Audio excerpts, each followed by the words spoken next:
Forward TV. The world is thinking.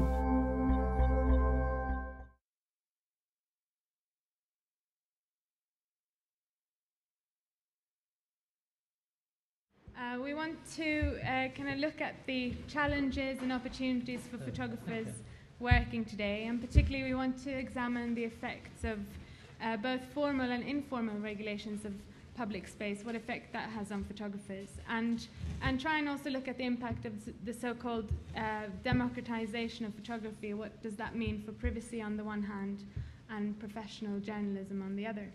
So I'm very pleased to have a panel of speakers who are all involved in a professional capacity with photography on an everyday basis, and I'll just introduce them in the order in which they'll speak.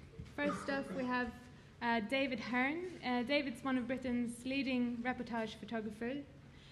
He began photography in 1955 and 10 years later joined Magnum, which I'm sure you've all heard of, the illustrious cooperative photo agency, and he's also the author of several books on photography.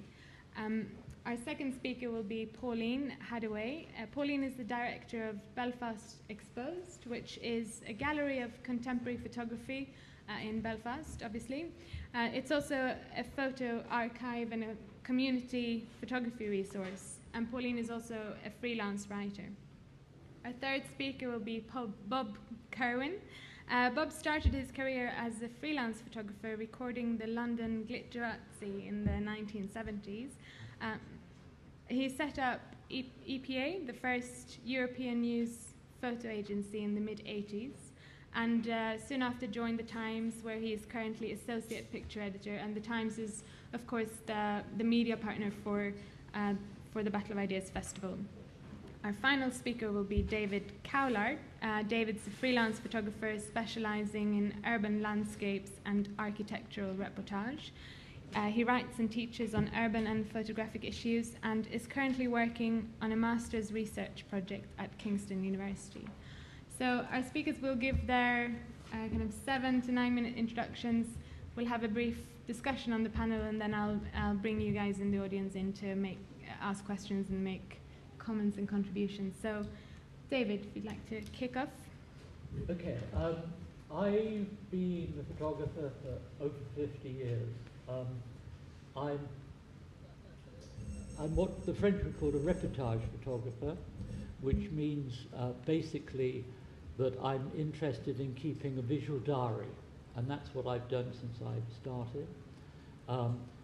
I like to try to examine the relationship between people. Primarily, I photograph people. I've never asked permission of anybody to take their picture, and I'm not about to start to. And I hope to continue to be a photographer until I last. My justification for doing it the way that I do it is based on the fact that I love looking at pictures. And I've had intellectual stimulation from looking at pictures. I've had information from looking at pictures. I've laughed through looking at pictures. There's a whole gamut of the emotions. And one of my favorite things is to go back into the National Library of Wales and to look at photographs there which give me a lot of information about how people lived in the mines, how farmers worked, how people worked in slate, how people worked in steel, and how general public reacted to each other on the streets. Now, if I believed in any way about privacy, I would have to start a campaign for burning all these pictures in the past, because I can see no justification as to why somebody should suddenly demand privacy now and not argue that there should have been privacy in the past. So what I'm basically saying is that when I photograph, I'm not actually interested in the individuals in the photographs I take. The people in photographs that I take are really a sort of almost symbol of the way people in the world react to each other. And that's what I'm trying to do. I'm trying to capture moments, visual moments, of how the world unfolds and how the world progresses or does the opposite. And it's as simple as that. And I feel that taking that kind of picture, I would argue that if you go into the reference libraries, etc., has proved that those kind of pictures are more important than the individual privacy or space of people within those pictures. Now, this thing about privacy, and so we hear a lot about it now, and there's no doubt about it that you know, a lot of people discuss it. But it really isn't a new issue.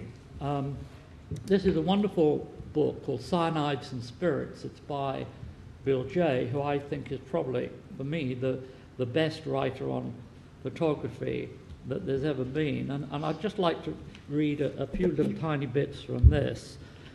He writes that in 1884, the New York Times featured a story on camera epidemic. It likened the snapshot craze to an outbreak of cholera, which had become a national scourge. Now, what had happened was that in pre-1877, basically all photographs were taken on wet plates. Now, the thing about the wet plate was that it wasn't unobtrusive. You had to set it up, it was difficult to do, and then suddenly in 1887 the dry plate came in, and with that came a whole new lot of photographers. The amateur photographer could handle the camera. Kodak came up with a famous slogan, "You press the button, we do the rest." Basically, they provided a camera with film in it. You went and shot your pictures, you sent the camera off to Kodak, they sent you back another camera, and you started again. Now, what that did, it allowed people to go and shoot lots and lots of pictures.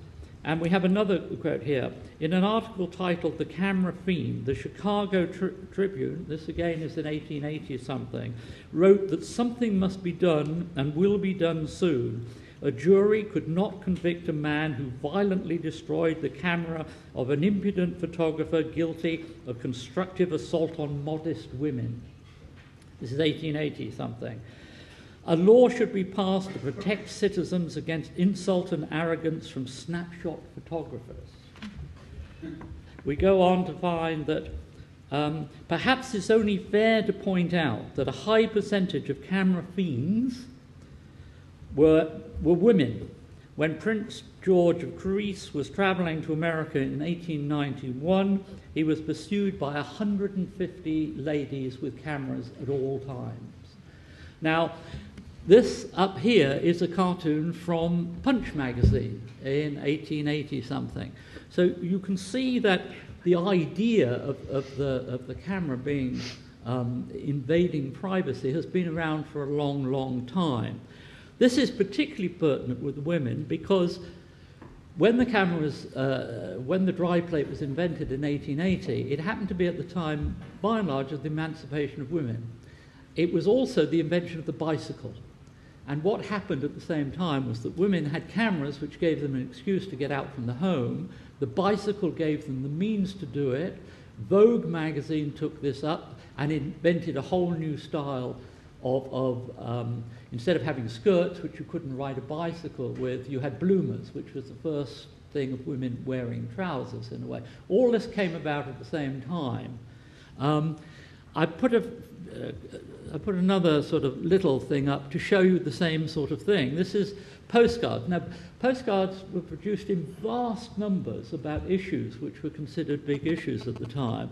This is 1904, and you see the Amateur Photo Club, where they're all there photographing the lady at that particular time. And here we have the thing to do with money. Her young brother, who says photography doesn't pay, I shan't sell this negative for less than a sovereign. Anyway, I rest my case on that. Okay, thank you, David. Gave us a very interesting historical perspective there. So, Pauline. Accidental journalism I want to talk about, first of all. I think that history has given us many examples of accidental journalism. The assassination of JFK, captured on film, the filming of Rodney King, beaten up by the LA Police Department, and what I'm going to talk about this afternoon, the photographs from Abu Ghraib prison. In the aftermath of the Abu Ghraib scandal, where the images of Iraqi prisoners being ill-treated by American soldiers were published in the mass media, there's an interesting interview with the chief spokesman for the US Army, one Brigadier Mark Kimmett, who's interviewed on CBS News. And he's shown a series of these pictures and asked to make a response. Now, I haven't brought any of these pictures to show because I don't think anyone needs to look at those pictures again, because they become, I think, almost the defining images of the Iraq war and occupation. And I think it's interesting that they have done this, that they've achieved this, that these are the pictures that are going to define our historical consciousness, because these are not the product of professional investigative journalists or photojournalists, news photographers, but they come to us voluntarily from the American military.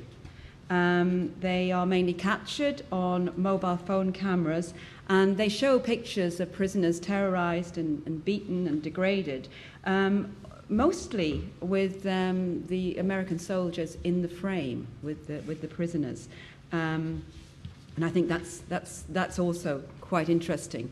I think that while the pictures are not faked, they're certainly staged to the extent that the soldiers become performers in their own drama. What I wanted to look at, though, is the idea of these pictures as being the defining images of the war, these accidental photographs.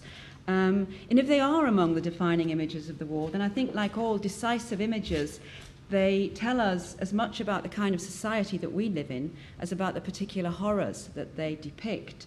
And what I think is significant about these pictures is, well, first of all, let's be honest, atrocities are a historical feature of war, so there's nothing new there. But I think it's not normal for the military to acknowledge this and to disseminate pictures of their own wrongdoing. I think also that the dissemination of these photos is singular too, because they come to us not so much as an expose, but, in the words of one commentator, I think very well put, as the externalization of America's self-doubt. I think also that where photographing war is normally the province of the professional photographer, it's important to note that these come to us unmediated from the actors themselves, from the soldiers. And they're confessional, and in this sense they're very much of their time. And a number of commentators actually have remarked on the parallels between these images of nakedness and casual cruelty and the public humiliation which has become a sort of standard ritual of reality or confessional TV. And yet, and this is what I want to focus on, among all of these pictures there are a handful of images that stand apart. And I think, for example, those images where there's no one else in the frame, where you are looking directly at the victim. No one else is in the spotlight seeking their moment of fame. And there's one image in particular, I'm sure you'll all remember it. It's actually, it shows the body of a dead prisoner, and he's packed in ice, and the body has been stored in what looks like a shower room. And I think that this image in particular is interesting because it actually, at least formally, blurs the boundary between documentary photography and this sort of private memento, or, and fits the description of the accidental photograph. It's evidence of a death in custody. I mean, it clearly shows the man's identity, and in fact he was later named as Manadel al-Jamadi. So they were able to discover who he was, unlike the others where a lot of the faces are obscured or hooded. It also suggests very clearly how this man died and what was done before and after his death. And it also raises a political challenge, appearing in the aftermath of the occupation. For those who supported the intervention, it certainly challenges the supposed idealism of the humanitarian war. So this picture is resonant not so much of reality TV as of documentary realism, the witnessing of an event, certainly not through a concerned or humane gaze, but, you know, the accidental capture of a story. And I think in terms of our response to these images, that's really interesting, because our response to the images seems to be both in equal measure one of outrage and bewilderment.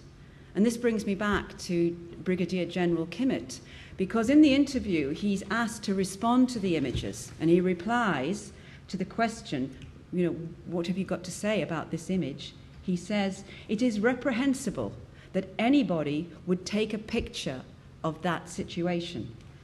And clearly taken aback, the interviewer challenges Kimmitt and says, "But what about the situation?" And I think that Kimmitt's response is important, and this is really my point. I think it's very important because it's not only important because of its moral confusion. I think that there is a similarity, however, between his indignation towards the taking of that photograph, accidentally, if you like, and contemporary anxieties about looking at this kind of unregulated image. Because what Kimmitt is responding to, I would say, is the impropriety of the photograph, of its lack of respect, of its impolite way of looking. And I think our current unease with documentary photography then therefore goes beyond skepticism about the role of the camera in revealing unacceptable truth. I think it's more than this, just as it's more than a questioning of authenticity and authority, or even a challenge to the morality of the photographer for prying into this forbidden territory or for giving us remote access to somebody else's pain. I think that the contemporary unease with photography in general is all of these things and more.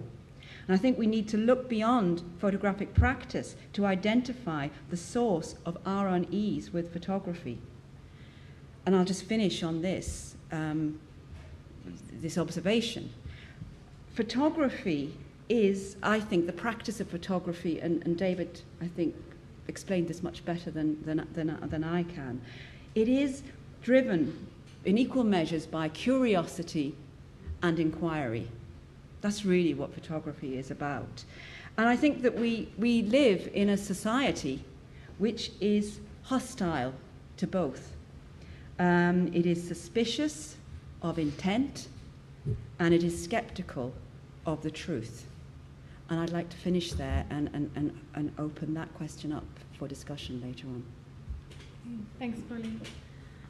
Bob. Hi, I mean, Nathalie very kindly described me as photographing the glitterati. Actually, in the 21st century, you should read, I was one of the first paparazzi on the street, so I have a little interest in some of this. First of all, I don't believe we need any form of legislation that's going to undermine free press in this country. That will be a tremendously dangerous thing, and I never want to see it in my lifetime. There are already an enormous amount of rules and regulations in place. I mean, there's so many and so much confusion over those rules that nobody, and particularly the police who are there and the courts to enforce them, they really can't interpret them properly, and until the Home Office gets its act together, which I guess it never will. I mean, I think the issue is probably best summed up in the introduction to this debate. Photography is no longer the preserve of the professional and amateur enthusiast. And don't get me wrong, I think the accessibility and growth in interest in photography, particularly now that we're in the digital age, is tremendous. It's one of the greatest social steps forward I think we've had in 100 years. And Nathalie posed the question, is the photojournalist redundant now that we can all take pictures with mobile phones and PDAs and get them anywhere in the world within a matter of seconds? No, never. No, the photojournalist is never dead, never will be. Some of the most memorable images in history were taken by amateurs who just happened to be in the right place at the right time. And you know, Pauline touched on the shooting of JFK, the famous Zapruder mini-film, which is a tremendous piece of film. That fabulous picture from the bombing in Oklahoma, where the fireman came out carrying that little baby out of the wreckage of the the bomb. That was taken by a person on the street who, okay, it was a photographer, not a professional photographer, but enjoyed photography. And of course, that famous, fabulous picture, or not of you on the plane, I suppose, of Concorde coming out of the sky on fire that was taken by 2 Hungarian tourists at Charles de Gaulle Airport. Nobody will ever forget those. They just happened to be in the right place at the right time. But I do believe that the problem can be that the amateur doesn't know where the rules, whether they're written down or not, begin and end. I mean, a true professional photographer, whatever code they're working in, will know the rules. They've been taught how to go about their business. They've probably been mentored along the way into the etiquette of their profession through proper training. But I'm afraid some of the newer breed of the paparazzi that are out on the streets are absolutely clueless when it comes to laws on citizens' rights. For a couple of pounds, they can buy kit that is up to real professional standards. They can keep their day jobs, whatever they're doing. They go out at night on the streets in pursuit of a golden shot and following a golden reward. And of course, we've also developed a culture of litigation, celebrities who have the money to pursue the media through the courts, normally for incredibly small rewards, if in fact any. And now the public also see this as an opportunity and are trying to follow suit. I don't know of any member of the public that has actually been successful. The police forces are often making fools of themselves when they see a member of the public bring a camera out and they arrest the poor person who's just trying to get an innocent holiday snap. I've heard it rumoured that we're hearing the same sort of thoughts, that buildings might well come under the privacy rules in the future. So I posed the question, what next? Plants? You know, I mean, there's similarities, you know. You have sick buildings and plants have feelings, according to Prince Charles. So, you know, have you ever heard a plant when you've taken a photograph of it? You know, if you have a little rose in your garden, it won't be long before, you know, Big Brother's coming down on you on that one. There was a case in Edinburgh recently where an Eastern European street photographer who was documenting Edinburgh at night took a picture of a woman leaving a bar. I think the quote in the paper was she was a little unwell at the time, but I'll leave you to put your thoughts on that. But it was a documentary piece of photography of nightlife in a city. He was arrested. The judge said he was chivalrous, and fined him £100. Now, to my mind, that incident happened unquestionably in a public place. It was a pavement. So when the court said the lady concerned was entitled to her privacy, it has no basis in law. I shouldn't have written this down, actually, because I'm much better when I waffle on this stuff. Street photography has no obligation to hide what could be seen in plain view. If you're walking down the street and you can see it, then I believe then you should be able to photograph it too. Britain is ranked 23rd in the League of Press Freedom, alongside Hungary, Namibia, and lower than the Czech Republic, Lithuania and Estonia and Jamaica. 23rd, I mean, that's a terrifying thought. Thank you. Thank you. Yeah, sorry.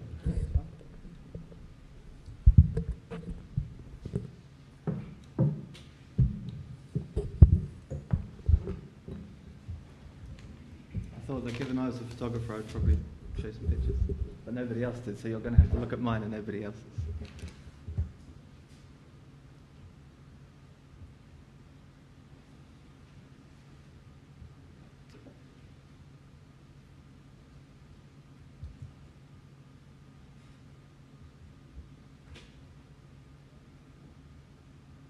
Okay, I'm going to look at some of the restrictions that are facing photographers these days.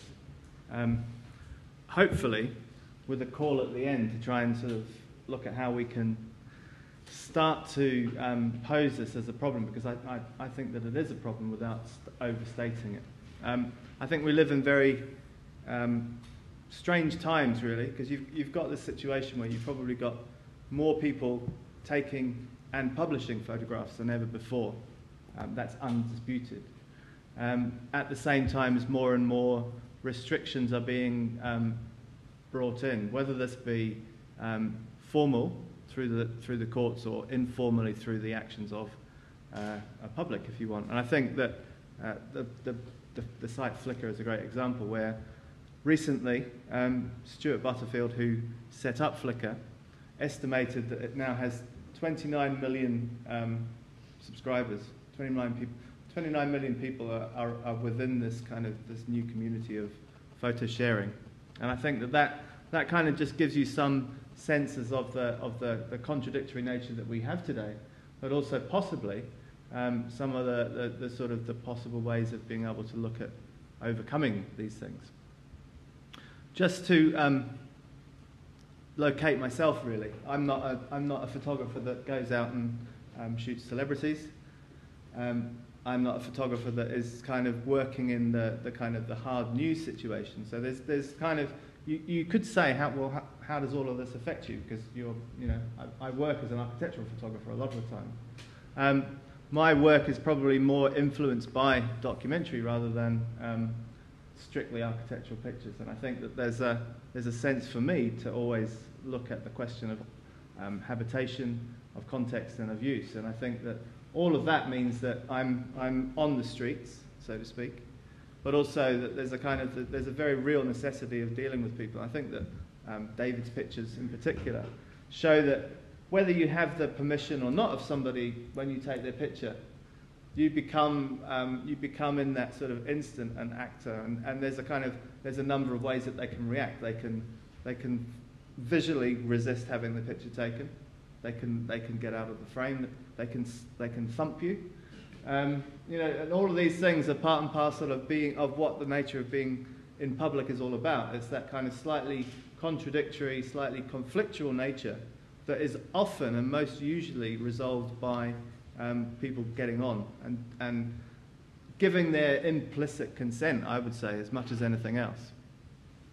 I think that possible relationship is under question. If you're looking at the fact that nearly every single case is being defined in terms of legal terms, once you have the intervention of the courts and of a legal precedent, then the kind of that sort of implied acceptance or the implied ability to take pictures is under question. Now, I think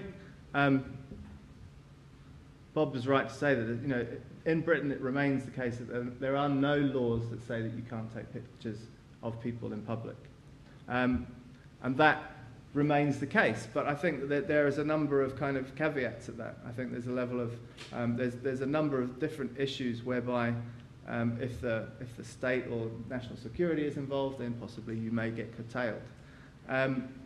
The Press Complaints Commission are a kind of a body that deal largely with the press, and I think that this is why I make the differentiation about the work that I do, which is not necessarily taking pictures of victims of the 7/7 bombings. It's not taking pictures of whoever is the latest celebrity.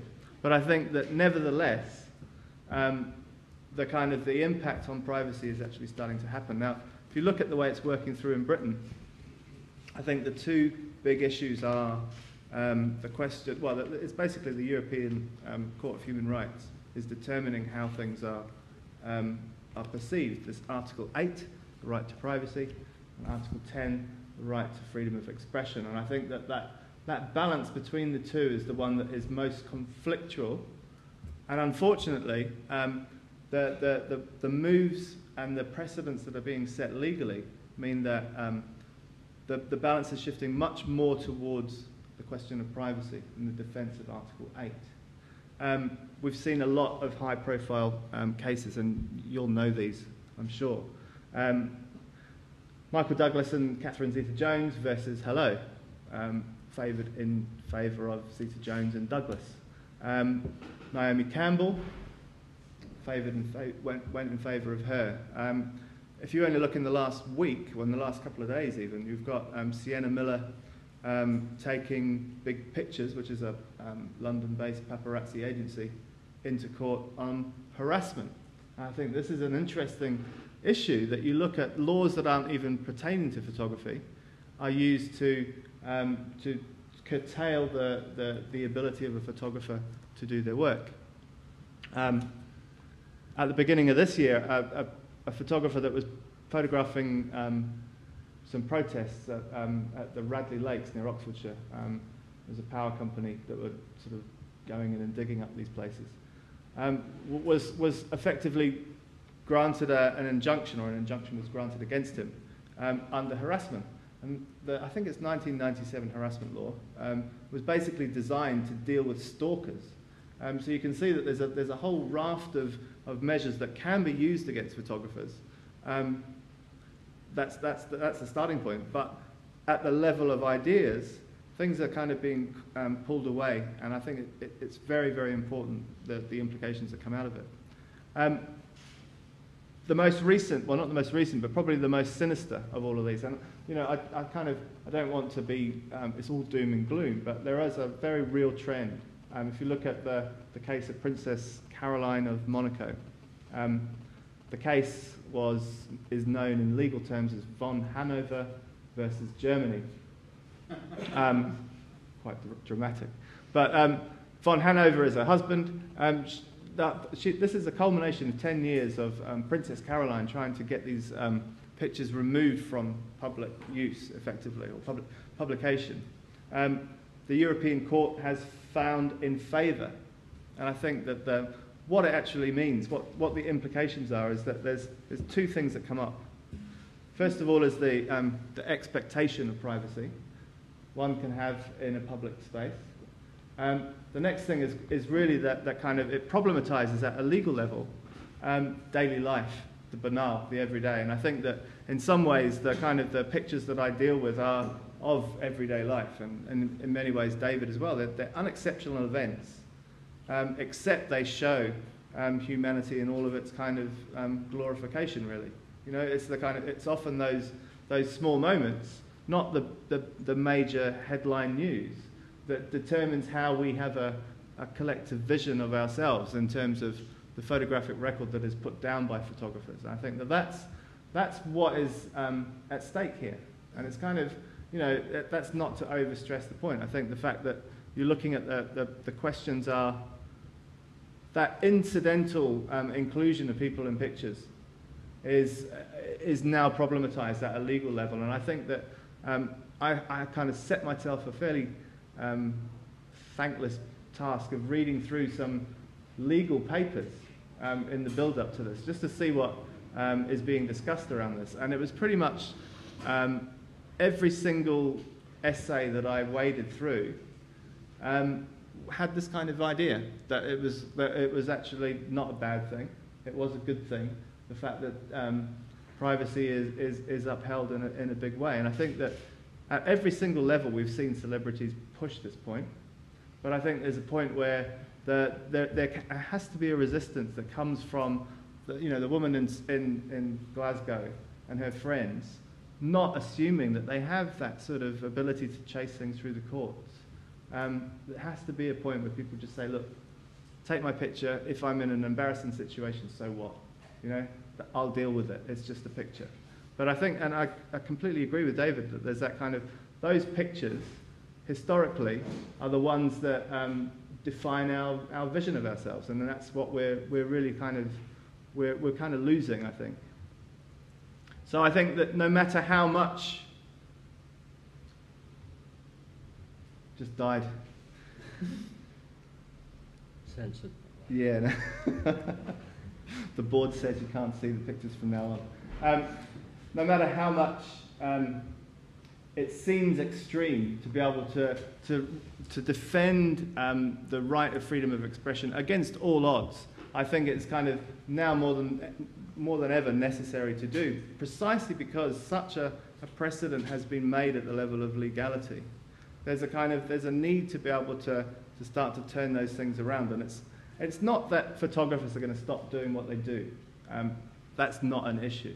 You know, you look at the fact that some of the great stories that we either know or have heard about are created by photographers pursuing things against all sorts of odds. And so it's not an issue that photographers are going to stop doing what they do.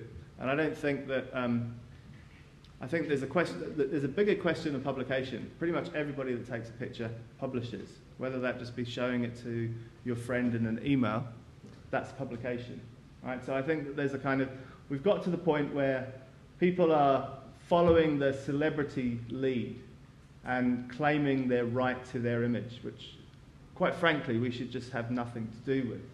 But what that actually means is that because it's so deep set in thinking, and I think that it's most noticeable at the level of children, right? It's not illegal to take pictures of children, but go and take pictures of a playground for half an hour and see what happens, right? There's that point where you can see that the popular grasp of these ideas has gone so far that the rot has set in, and it really determines that there's something that needs to be challenged. I think the challenge will not come from the legal profession, witnessed by the quote that I put on the board, and sadly, although not necessarily sadly, but it won't come from photographers as well, because we're no matter how much you kind of look at how many there are, photographers are you're kind of pretty much in agreement that you do what you do, and it's a professional body. We need there needs to be a step into the more popular level of ideas, and I don't know whether you got the quote before it disappeared. Gary Winogrand, a big influence of mine, basically his paraphrase of his idea was that he took photographs simply to see what things look like photographs. And I think that it comes back to that question of interest. My interest, David's interest, and I'm sure everybody that's on this panel here, is what people do. I'm interested in seeing what people do and how they spend their life. I think that we need to define that in a broader context, especially of when the public interest is talked about as well. So I think that we can no longer sit down and just say that this is something that can be resolved either legally or within the body of photographers, but has to go beyond to a much more popular engagement with just saying that enough is enough. If you throw up in the street, you get your picture taken, that's it, deal with it, don't go to the courts. And I think that can only come about through sort of popular engagement with defending the right to freedom of expression wholeheartedly. Okay, thank you. I was wondering if perhaps I could pose a question to you first, but anyone, David, anyone who wants to chip in, feel free. I wonder if you believe that we need to make a distinction perhaps between what we're able to photograph, as you said, if you see it, you should be able to take a picture of it, and what we're able to publish, and if you have any sympathy with, if not how individuals wanting to control being photographed, but being able to control how those photographs in which they appear are used. Being on the publishing side of things, are there any further dilemmas to do with photography, privacy that crop up on that end of things? It just, there clearly has to be some sort of boundary, and I think it just must be clearly defined. And I think the bit I'm concerned with the newspapers, I mean, we have the PCC, Code of Conduct, and we pretty much stick to it. You've also got to, if you talk about publishing, the reason you publish anything is because your reader wants to see it. And if you don't publish things they want to see, they don't buy your product and you die in the water. So you're feeding the public's desire to see Sienna Miller or whatever. So I just think that we need to have, I don't think they should be clearly defined. We need some form of definition, but the more you define something, the more it becomes, grey is much better than black and white. Yeah, there seems to be a lot of blurring between what's in the public interest and what the public is interested in, and I don't know how. I mean, you could argue that, but people say, well, I think 80 milligrams of alcohol in your blood's far too little. I can drive twice as much. The public will always have a different perception of it. Does anyone else, David, do you have any thoughts on that? I just think that it's kind of time to not go down this route. Yeah. It's almost been, that has always been the argument, that it's kind of the who determines what is in the public's interest. But I think we should start looking at what's in the photographer's interest. isn't, you know, I would say that almost every photographer, by taking those pictures, is defining a public, because you don't take pictures just to see yourself. And I think that that's, you know, you take a picture to make to communicate at whatever level. And I think that there's, for far too long, the get out clause of people who have been pursuing privacy, and you can see it within this whole Caroline issue, is that it's not, you know, her shopping, her at the beach club, her with her kids is not in the public interest, right? Yeah, it is actually. I think that a photographer took a picture, and it should be defended at that level, because as soon as you start to give, and I think you know, for far too long, the legal precedent or that kind of discussion of what's in the public interest has always been the prelude to a step back, or the PCC saying, right, you were actually right in this, you know. And I think that for once we should just say, actually, by taking a photograph, the photographer himself has an interest, and therefore is defining a public, and I think that's almost the way to go. I thought that David made a very good point, that a lot of these anxieties have been around for a long, long time, and the anxieties about people having access to cameras and being able to see things and take pictures of things, and these are quite, you know, long-standing fears. And I think that there's something very anti-democratic about those fears, that somehow these machines will get into the hands of women and all sorts of people who will be rushing around, being able to, because it's, you know, having a camera is a way of engaging with the world and a way of looking at the world and so on. But I think that now there's something special. I think there's something quite different about today. The anxieties are slightly different. I think there's a huge area of anxiety around what defines public and private now. I think that we don't have any common sense of agreement on that. I also think that in terms of regulation, I think there's a move, not just in photography, but in many aspects of life, away from self-regulation into these sort of external, very formalized regulations. And I think that this, again, is connected to that. If we don't have clear definitions of public and private, of how to behave in public and private. And when I was talking about the Abu Ghraib photographs, I think one of the anxieties that they evoke is that you're actually looking at sort of private transgressions in public, and yet they're of enormous public interest too. And yet what about the privacy of those people in the photographs and so on? So they evoke these tremendous anxieties. I think we don't have a common agreement on what defines public and private, how we should behave in public. There's no common agreement on that. I think these are points of great dissension and argument about people's behaviour and so on. And photography then gets caught up in this. In a way, the rules and regulations, the standards of behaviour are based on goodwill, or were based on goodwill, on common sense, on a kind of agreed set of values and standards of behaviour. When they don't exist, then, you know, everything starts to unravel, and you have to either make it up as you go along, or whoever has the most power can assert authority, and that's usually an external power, like the police or the community watch person, whoever. So I think that's, you know, there's something very specific about the times we live in that makes photography and photographers vulnerable. Well, actually, what is fascinating is that the winner of this year's World Press Photo by an English photographer was a picture of an American soldier in Baghdad, not looking very graceful. And if that was an intrusion, if anybody doesn't know the picture, I could describe it to you. But you know, it was a moment when that poor guy had obviously had 12 hours on the road, he'd been shot at, and he just collapsed, and he really was not looking very graceful and very... And nobody has raised an iota of a complaint about that picture, and yet that is intrusion in it could be conceived of by some people. And it's very strange that there seem to be two totally different viewpoints on this.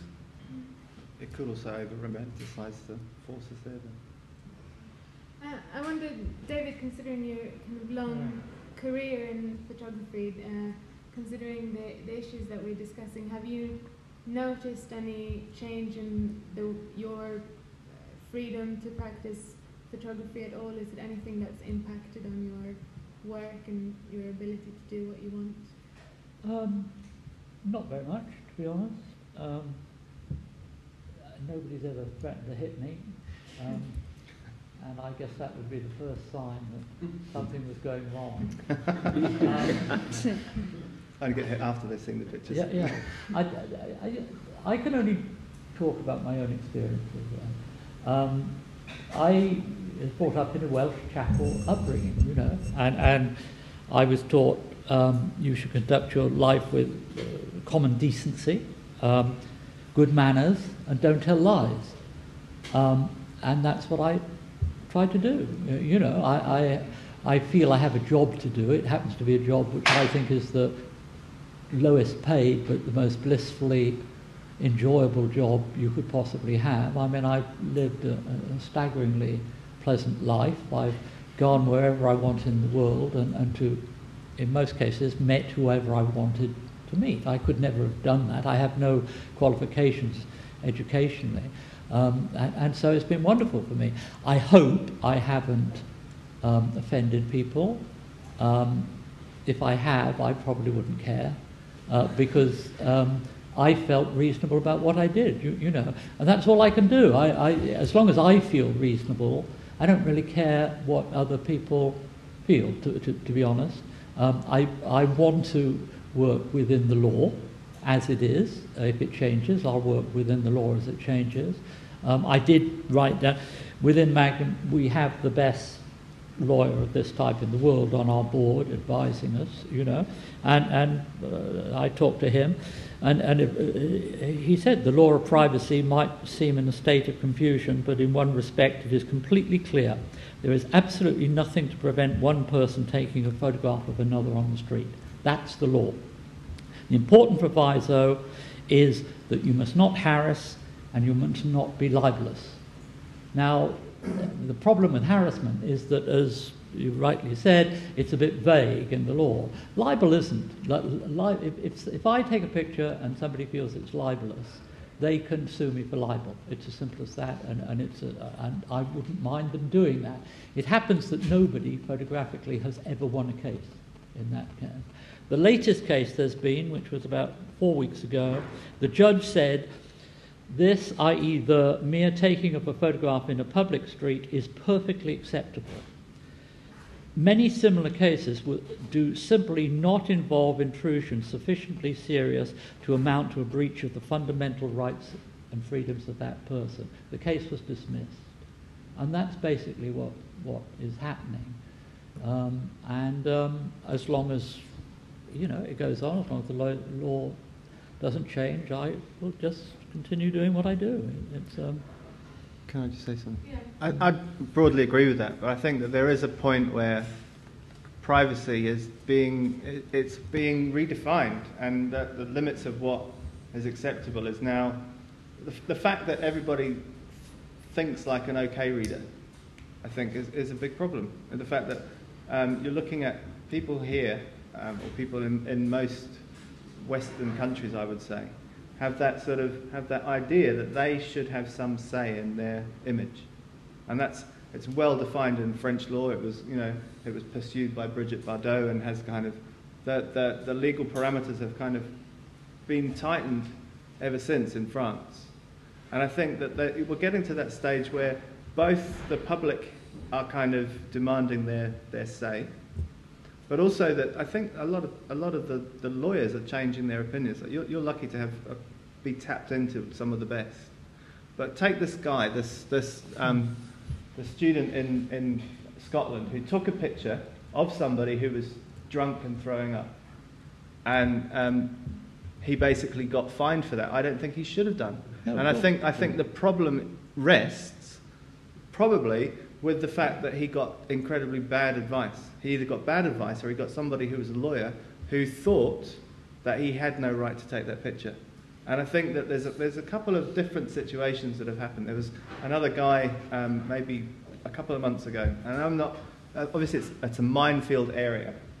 But this guy, took photographs of young girls dressed as fairies for like a kind of Christmas calendar type picture. So he took these pictures with the girls' parents on hand, and he was convicted of indecent pictures, or having indecent pictures, or taking indecent pictures. Again, I think that is just bad legal advice, and I think that if you start to look at the fact that across the board, you know, in terms of being able to deal with these community support officers, who are you deal with them because you can either charm them or you ignore them or you get out of the way. They're kind of they're a buzzing inconvenience sometimes. However, you know, there was this 15-year-old kid who was picked up for taking pictures at Wimbledon Station, and was kind of effectively kind of railroaded into being told that he was a terrorist, or he could be. So I think there's an element of irrationality in this, in the way that the kind of the laws are extended or viewed by people. And I think if you take all that together, it does actually mean that the kind of the situation is ambiguous at best. At worst, there's a general shift in popular opinion about privacy. Can I just come back on that and just challenge a little bit on challenge a lot actually, the idea that this is popular opinion, because I'm not sure, and the definition, say, of harassment, and you talked, David, about harassment being a, obviously something you don't want to harass someone. You take that into account when you're taking the photograph. The definition of harassment, I think, has been stretched now to, and I think it's stretched because there's a tendency to see people as vulnerable. Everybody, in a way, is, is in danger of being harassed by the most, unworrying thing, like someone just comes up and asks you the time, and you're harassed by that.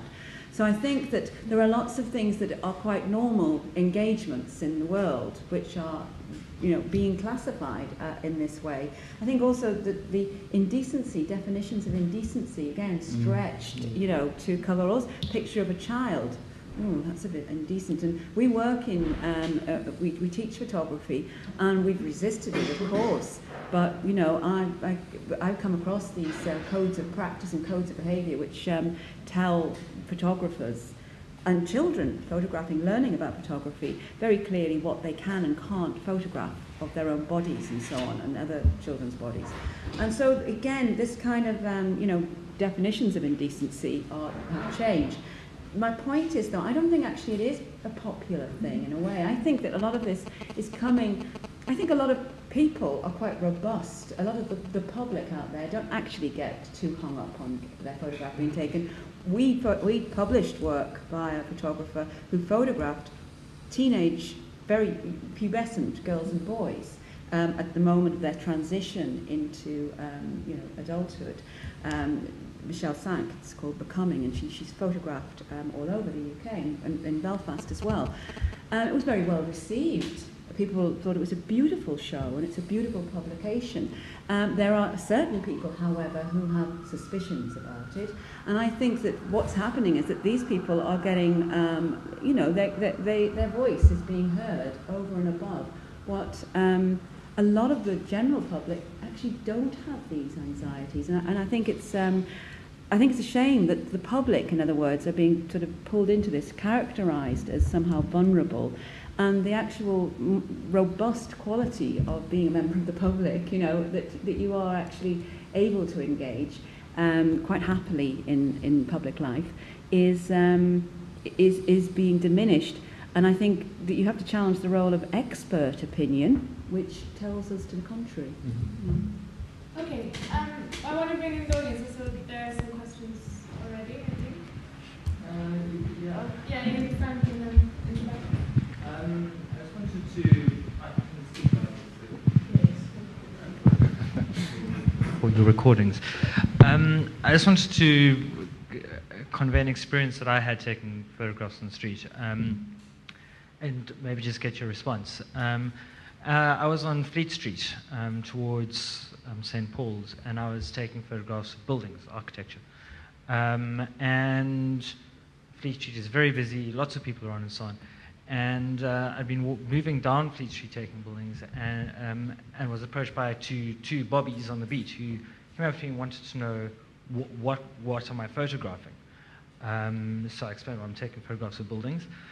And said, well, can I have a look at your photographs, please? I had a digital camera, so flipped through everything. And then it's like, okay, well, we need to fill in this incident report, and can we? So we moved over to the side of the road, and this turned into a whole 15-minute encounter where they then searched me and searched my bags and went through, gave me the whole rundown. And I made the point, well, why me? I mean, this is Fleet Street. There's thousands of people taking photographs. It's a major kind of traffic area. And their explanation was, no, well, because that's the kind of camera, digital SLR, that terrorists use. And I don't know why I got kind of profiled. I mean, I had a big beard at that stage, but I got profiled for some reason. What was interesting, though, was the little incident report that they filled in, this little pink slip, which I made a point of scanning and putting on Picasso with the rest of my pictures. On the back of it quotes the necessary clause from the Terrorism Act, which says that you can be searched and they don't have to have reasonable grounds to search you, but that it has to come from it has to be authorized by a senior officer. Okay, and that's when it twigged for me that these guys didn't just see me taking photographs and thought, well, let's go and find out what this guy's doing because they profiled me. I was picked up on security cameras covering the area, and these guys were told to go and find this guy on this part of the street because they couldn't do that on their own will, as it were. So that was kind of an interesting story then, because then I'm being photographed, So there's this kind of reverse events. I'm being photographed on the street, taking photographs of people on the street, and then being directed to come in. Anyway, so it was a very interesting encounter for all kinds of doublings and inversions, and I just wanted to maybe just get your response to that, because there is a harassment involved in that. There is a restraint that's being put onto photographers taking photographs, and that's coming from the state. That's not coming from people being upset about their privacy. And the other point was that in the whole 15 minutes of this whole encounter going down, and I was searched, and little rubber gloves and everything were put on. It was ridiculous. But this whole thing was kind of happening on Fleet Street for 15 minutes, and thousands of people must have walked past us, and nobody paused to have a look, or nobody even seemed to notice. It was the whole thing was invisible. It was quite bizarre. And I just arrived in London, so I was also kind of quite surprised by this. So anyway, I'd like to hear your response to that, to the panel's response. I'll take a few comments, and then I'll get responses. Yeah. I think the three guys on the panel have mounted quite a spirited defence of the photographer, but of course they would say that because they're photographers. But I particularly agree with David on this end, spirited defence of it. And I found myself arguing in the same way. But Pauline said that she was discomforted by the idea of the definition of public-private space, and I do feel a bit disingenuous when I'm arguing this, because I do feel discomforted by myself. One of the things that particularly I feel uncomfortable about is the trend on television for the police camera action type of reportage, where people are portrayed as criminals without ever having been in a court of law and held up for, public ridicule or whatever, almost like a situation where people were put in the stocks in the past, but they've never been in a court. And the other one that makes me feel uncomfortable is the opportunity for photography to, sort of enhance the role of the state. This is a bit of a story, but in Newcastle recently there was a guy got into, it must have been a poor day for policing, a quiet day for policing, but also a quiet day for news, because he was caught on a speeding camera with a chihuahua on his lap. And he was fined £300 for not being in proper control of the vehicle. Didn't have his hands at 10 to 2 on the wheel, apparently. But that got front page in the newspaper and 2 pages inside. And I just wonder whether the panel, in mounting this defence, feels also discomfort at the idea that there is intrusion as well. If you could pass the microphone to the front. Yes. I sympathise with the newly arrived as far as CCTV camera is concerned. I've just had an exhibition on the proliferation of CCTV cameras in London, and you want to try walking around the city of London photographing CCTV cameras. And I've actually compiled a list, it's not with me, a list of the comments that I've had doing that project. But that's another story, but they range from, and I was doing this on a Hasselblad, so it's a big, heavy camera, and I did actually ask them, you know, do you think Al-Qaeda's really requested this on medium format and big glossy pictures? But the thing that I think, I absolutely agree with Pauline on this actually, is that I think, although I'm not sure if she mentioned this, she mentioned more anxiety, I think fear overrides both everything that we've talked about here, in that there is, on the one hand, there is a proliferation of CCTV cameras because we are afraid. We feel like we need to be watched. We need, and nobody complains about that on the whole. Yet at the same time, and that's because of the fear of crime that we're sort of told that we should expect and fear and everything like that. But there's also the other fear, which is quite irrational as well, is that I think it's a fear of, like you quite rightly mentioned, vulnerability. But it's also, I think, fear of being misrepresented, and that's probably where I agree with David in a way, is that in some way, because we are in this culture of celebrity culture, and you know, even if you don't think about it, you may actually remember you've been photographed, and I might be misrepresented somewhere. And I'm actually not looking forward to. I've just had a photo sold through a library actually, where I put my work in various different libraries, and one of them is going on the front cover of a book about the excesses of capitalism.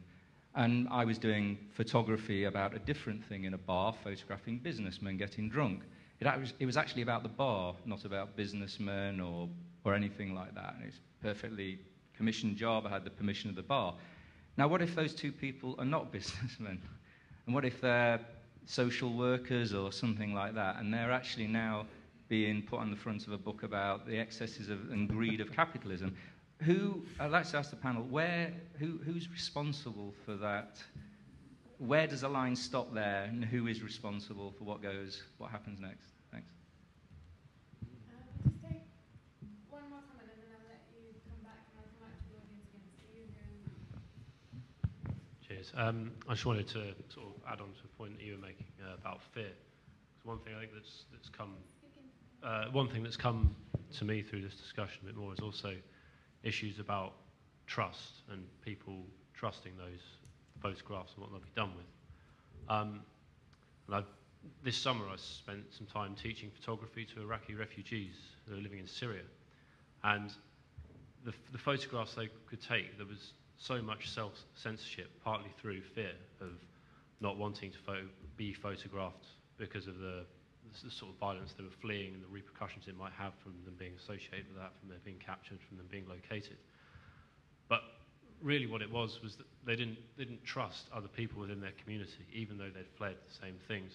There was no trust there to allow someone to take a photograph. And I was wondering what the panel thought, that in England, in a very stable, highly democratic nation, how these sort of similar threads could have even possibly begun to come out from people who have fled some of the worst, most uncontrollable violence in the world today, where the similarities in this debate lie.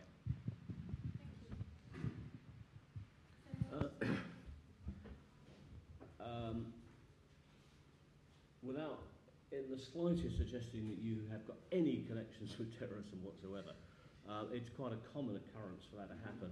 And the issue of the rubber gloves, that is for forensic reasons, and I'm not a lover of the police in any way. But, you know, they do have to wear rubber gloves so that they don't, should there have been a chance. My concern's more for the Chihuahua than one because his hands were on the wheel than anywhere else. But the onus was on you to establish who those people were, and I'm afraid, because I had an incident a couple of weeks ago where the stock market took a great bounce on a Friday. I shouldn't really be saying this because it still hasn't been solved in the court, but anyway. And I sent a photographer out and I said, look, I want to go and get the businessman celebrating. Great Friday. Off he did, went into a part of London, went up to two guys, and one guy said, I do not want to be photographed. Please don't want to be photographed. The other guy said, "Cheer, come in here, myself and my mate," and they sat on each other's laps and they were drinking pints of beer. And the photographer said, "Fine, thank you very much." And as he left, the guy said, "Look, in the caption, just make sure you say it was after work, won't you?" which is your fight, and we did. On the Tuesday, I had an email from this guy saying, "How did you get that picture?" etc., etc. I've been ridiculed by my colleagues, by my bosses, and yet the photographer took it with a wide-angle lens. He was no more than a metre from it, and he got permission. And when I went back to him and said, "Well, you know, you did ask us to say it was after work, didn't you? You know, we haven't heard anything yet, but doesn't mean to say it's actually over." But the onus really is to establish that you can, you know, as I'm told by our legal team, and they're the same one that handles the Sun, so they kind of quite good, I think. You must establish who they are and what they are. You can't say that they're something that they're not. I think I got caught. I was at a bar. I was photographed, and I landed up on the Alamy website as a man drinking in a London pub. Some tourist had taken it and sent it. Alamy's a big agency, which some of you may be familiar with. And I was a bit cheesed off about that, I have to say. But the onus is on you, I'm afraid. Okay. No, photography is peculiar. It's not the same as drawing. It's not the same as writing. If I take a photograph of this gentleman here, his mum and dad, presuming they're still alive, will recognise it as him. If I did a drawing of him, she most certainly wouldn't recognise him as him. And if I wrote about him, it's very unlikely that... so there is something peculiar about photography, and I think we as photographers should realise that and be very sensitive to this. And we should work within those guidelines and frameworks. And that's what I certainly do. So, you know, sometimes I don't take photographs if I sense it's wrong to do it. You know, I'm not a paparazzi. I'm not a foot in the door type photographer. I'm too cowardly to be that sort of thing. And so I think the onus should be on the photographer to be sensible about the ambience of the world as it is and work within that ambience. Another sort of question came up about us being photographed and police photographing us, that sort of thing. If we have the right to photograph on the street, they have the right to photograph us. It's the same law. So if you're in a protest march and the police are photographing you, they have the perfect right to do that. The idea that for some reason you're allowed to hit them with a brick, but they're not allowed to hit you with a brick, seems to me. As for publication, publication is obviously much more difficult. I mean, we at Magnum have very specific things on the back of our pictures, as I'm sure they know at the time. We simply have a thing saying that the spirit of this caption must be adhered to. And so basically people can't change the caption. We're very, very careful about the use of a picture, where it goes, etc. Now, obviously, you can't cover everything, but what I'm suggesting is that if you're sensible about all these things and realise that we live in a real world, not a fantasy world we'd like to make up, my experience is, as a photographer, you can survive without too many problems, I'd like to respond to that. There's a question there, a few questions really about the kind of capture of the innocent bystander and the misrepresentation. And I think especially the idea of the there's police camera action, which I also hate. And also I'm aware, I've seen them on Newcastle Metro for myself, where they have the photographs, the sort of mugshots of people named and shamed. They didn't pay their fares and so on. And it's awful to imagine. It is. My reaction to that is that shouldn't be allowed. But of course, David's right. I mean, if you have freedom, then it has to work all ways. I think one of the things that I think can be said about this is that often the response of the viewer to the photograph is what we're talking about here in a way. I mean, you know, when I look at the named and shamed mugshots, I actually feel a lot of sympathy for the, I think they're for the grace of God or whatever. And I also, when I see the people being humiliated on the camera action thing, you know, again, I don't respond in the way that I'm expected to. I know I'm meant to be censorious and indignant about it, but actually I'm not. And I think that people respond differently. One of the things, though, that helps us to know how to respond to something is politics. It's our ideology, in a way, what we feel about authority, how we feel about the government, and so on. And I think that again, we're in a very strange space at the moment, because we're in a sort of almost post-ideological time where we don't have this common sense of, you know, ideological similarities and differences. I mean, that includes differences. So when we don't know how to respond, and I think that, you know, the political framework actually gives a sort of integrity to what the photographer's doing and to how I, as the viewer, am looking at it. One of the really interesting things that I came across was, again, going back to the Abu Ghraib pictures, there is obviously a huge question about those people's worse than police camera action. I mean, these people are prisoners and they're being depicted in this terrible way. There was an artist who actually used these images, Giuseppe Di Bella, an Italian artist who used these images to make stamps, to make postage stamps, and he put them onto postcards, and he posted these postcards in New York and in London, put next to, you know, obviously next to the national stamps were on the postcards so that they would, you know, be posted. But he used the images as a little stamp. And obviously making a very strong political statement.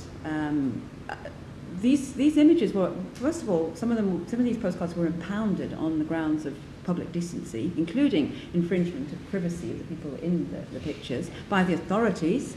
Again, going back to that response, it's a disgrace that these pictures were ever taken, is basically what that's saying. But the other thing that was interesting was that there was actually, and I think we haven't touched on this, within photographic practice, within critical theory around photography, there was a response that said that Di Bella was actually complicit in the torture of the people, because he had compounded them, their suffering, because part of their suffering had been to be photographed against their will. And so by reproducing the image and circulating, disseminating the image, he too was complicit. And I think that's an idea that actually comes from within photographic practice. So, you know, I think this confusion, this moral confusion, is not just out there, but I think it's inside photography as well, and we need to think about that.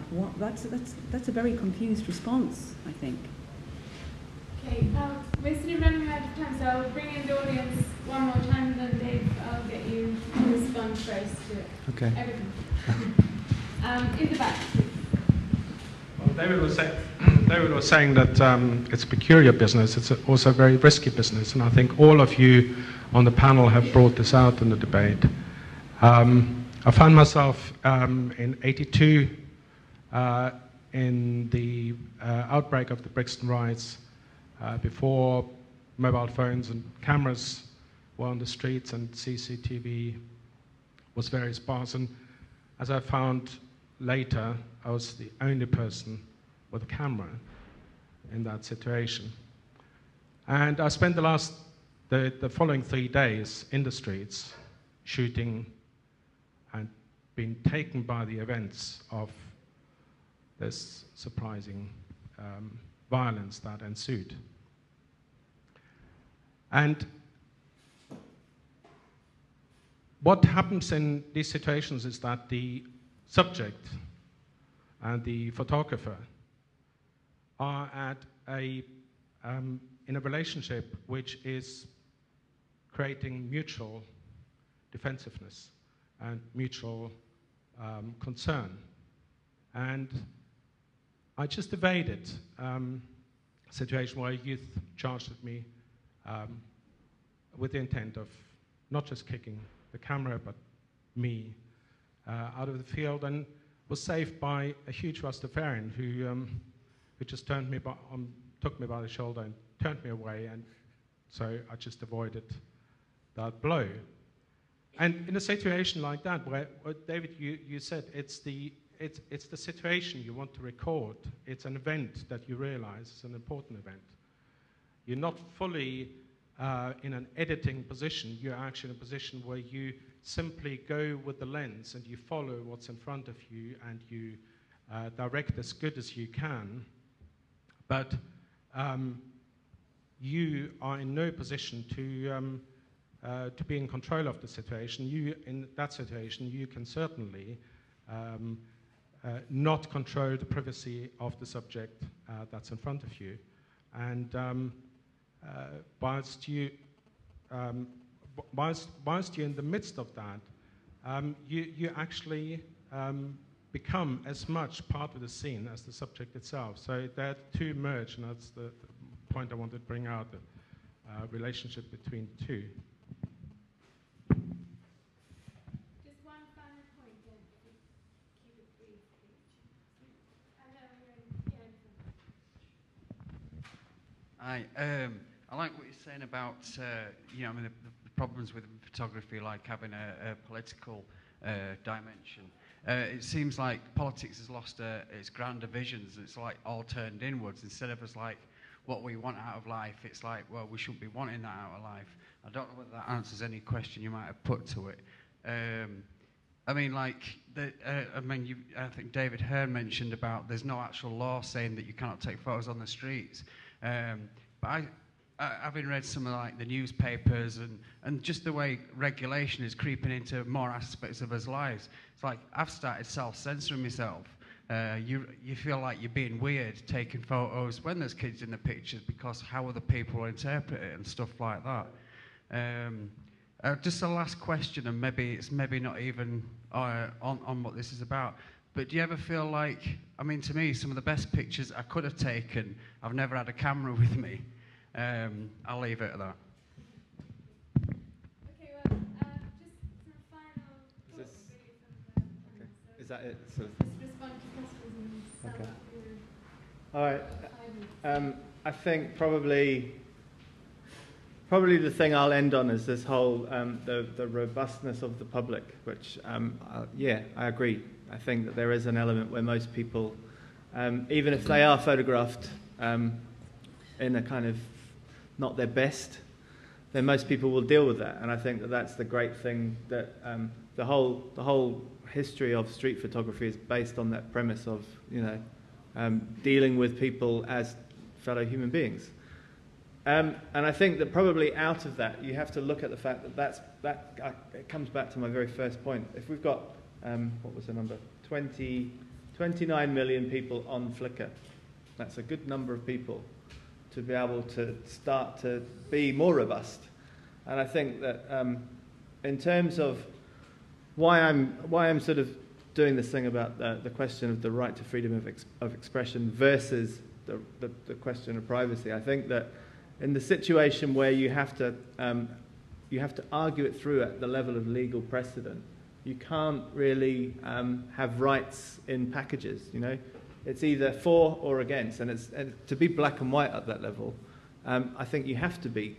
And I think that obviously the way that people deal with things and their day-to-day dealings, there's all sorts of negotiations that goes on, and often you may not pursue something because you can either empathise with the subject or you just don't think it's worth pursuing. But I think that at the level of arguing it through at the level of ideas, it has to be a fairly rigid distinction. And I think it's time that distinction is it takes a much more popular form, because otherwise the kind of all of the debate is at the level of being able to restrict what people's sort of vision of freedom of expression is all about. And I think that's quite important, to be able to get across that it does mean you say what you want no matter what. Thank you. No, I found the whole thing fascinating, actually. I think I've just been sitting at the back of my mind. I was reading something last week in the most popular and expensive form of photography in the United States at the moment is you pay somebody to come along and chase you and harass you for a day with a camera, If you go out for dinner at night, they'll come and jump out of the curtain. Your wedding's the same. And that is now the biggest money spinner for photographers on the streets of New York today. It kind of says something for the public viewpoint, doesn't it? Thanks, Pauline. Yeah, I just like, I suppose, just to finish by saying I think that the problems that face photography are general problems that are, you know, outside of just the narrow photographic practice. I think there is a problem for me with what is, I guess you might call, the politics of representation. I think that this is inhibiting the development of photography. I think but it also, I think, inhibits our freedom as individuals and as you know, members of the public to negotiate freely with one another in our ordinary daily life. And I think that this kind of politics of representation comes with all sorts of rules and ways of categorizing and how we should behave towards other people and so on. I think that when we've come to a stage where how you are represented is somehow considered more important than what is happening to you, then we have to start pushing back. And I think that this has been a very useful discussion in moving towards that. Thank you. Yeah, a couple of points. What our friend at the front said to me is very significant. I undoubtedly feel that I'm self-censoring, but I think I probably always have done, because what I find I have to do is to justify to myself why I'm doing something. And there are lots of things I find I don't do anymore. I mean, I did a lot when I was back in the early 60s. I did a lot of stories about drugs and things like that. Now, it happened that that was the environment at that time that I was involved in. I photographed easily in that environment. I don't do that anymore. I feel uncomfortable in that thing.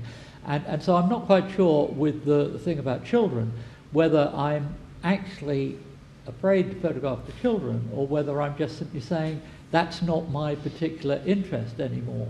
I did have to photograph children recently because I did a book for Cardiff. It was the 100th anniversary of Cardiff as a city, and I was asked to do the whole book. And I very purposely said to the county council, I'd like to photograph in some schools as part of the thing. Now, I was very conscious that I was doing that because I knew that they would set up a way by which I could photograph in those schools. And it was very complicated. They had to get permission from every single parent in school. And those kids, the parents that said no, were put in a separate classroom for 2 days. And I could then go and photograph whatever I liked. Now, you can't do that without the backing of the county council to do it. You can't do that as an individual, you know. It's interesting. I then felt justified to do what I was doing. I felt obviously perfectly at ease then doing it.